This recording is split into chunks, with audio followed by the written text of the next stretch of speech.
एक बार जिला कलेक्टर की पत्नी बाजार में घूम रही थी तो उनकी नज़र एक तोते बेचने वाले की दुकान पर पड़ती है।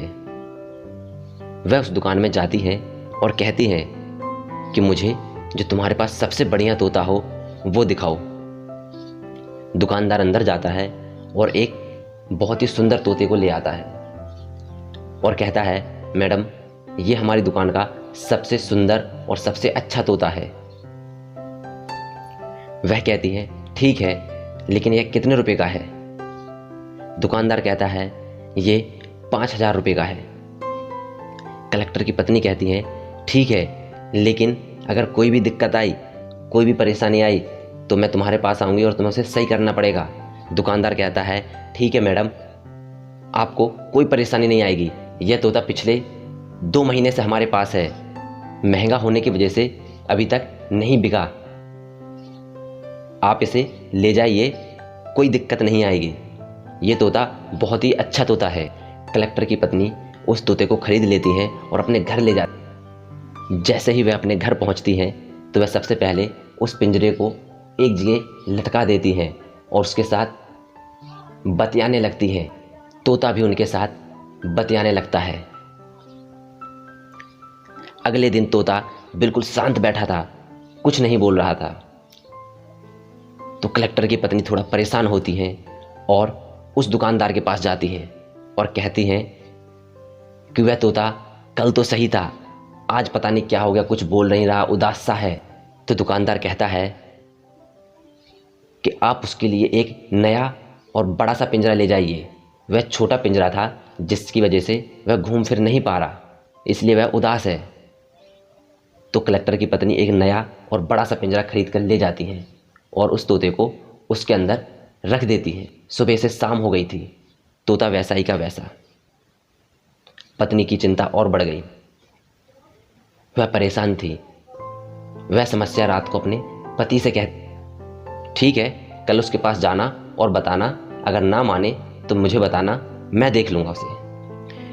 कलेक्टर की पत्नी दूसरी सुबह फिर दुकानदार के पास जाती है और कहती है, मैंने उसे बड़े पिंजरे में भी रख दिया, फिर भी वह वैसा ही का वैसा है, उदास है, कुछ नहीं बोल रहा, ना ही चल फिर रहा है।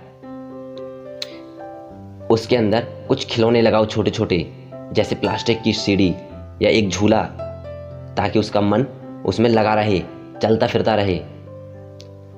कलेक्टर की पत्नी घर जाती है, रास्ते में एक प्लास्टिक की दुकान से छोटी सीढ़ी और एक झूला ले लेती है। घर पहुंचते ही सबसे पहले वह उसके अंदर सीढ़ी लगाती हैं और झूला भी रख देती है और वह देखने लगती हैं कि तोता अब क्या करता है। तोता फिर भी वैसा ही का वैसा। अब पत्नी की चिंता और ज़्यादा बढ़ने लगी।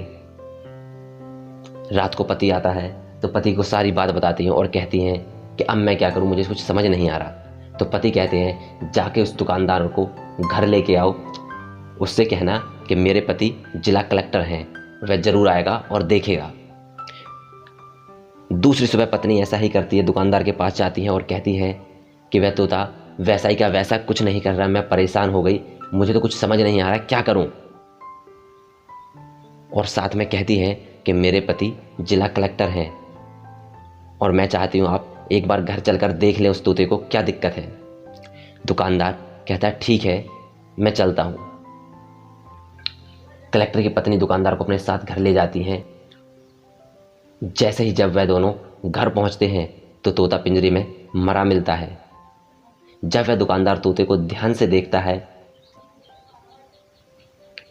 तो वह पूछ उठता है, मैडम क्या आपने इसे कुछ खाने के लिए दिया? मैडम कहती है, नहीं, खाने के लिए मैंने अभी तक इसे कुछ नहीं दिया। वह उदास इसलिए नहीं था कि उसके पास बड़ा पिंजरा नहीं था या उसके पास खिलौने नहीं थे, बल्कि वह उदास तो इसलिए था क्योंकि उसे कुछ खाने को ही नहीं मिला था और भूख की वजह से आज उसकी मौत हो गई। आपको इतना समझ नहीं आया कि 4 दिन हो गए मैंने उसे कुछ खाने के लिए नहीं दिया। तो मैडम को अपने किए पे पछतावा होता है और वह उदास हो जाती हैं। दुकानदार वहाँ से चला जाता है। दोस्तों, ऐसा ही अक्सर हमारी ज़िंदगी में भी होता है। हम अपने बच्चों को वो देते हैं जो हम चाहते हैं, बल्कि हम यह कभी समझने की कोशिश ही नहीं करते कि वह क्या चाहते हैं, उनकी ज़रूरत क्या है। हम तो बस उन्हें अपने अनुसार ढालना चाहते हैं, जो हम चाहते हैं वह बनाना चाहते हैं। यह नहीं पूछते कि तुम क्या बनना चाहते हो, तुम्हें क्या पसंद है या तुम क्या चाहते हो। बस जो हम चाहते हैं वही थोप देते हैं उनके ऊपर, जिसका हमें आगे चलकर भविष्य में बहुत बड़ा नुकसान होता है और बहुत ज़्यादा पछतावा होता है। दोस्तों, कहानी अच्छी लगी हो तो चैनल को सब्सक्राइब जरूर करें।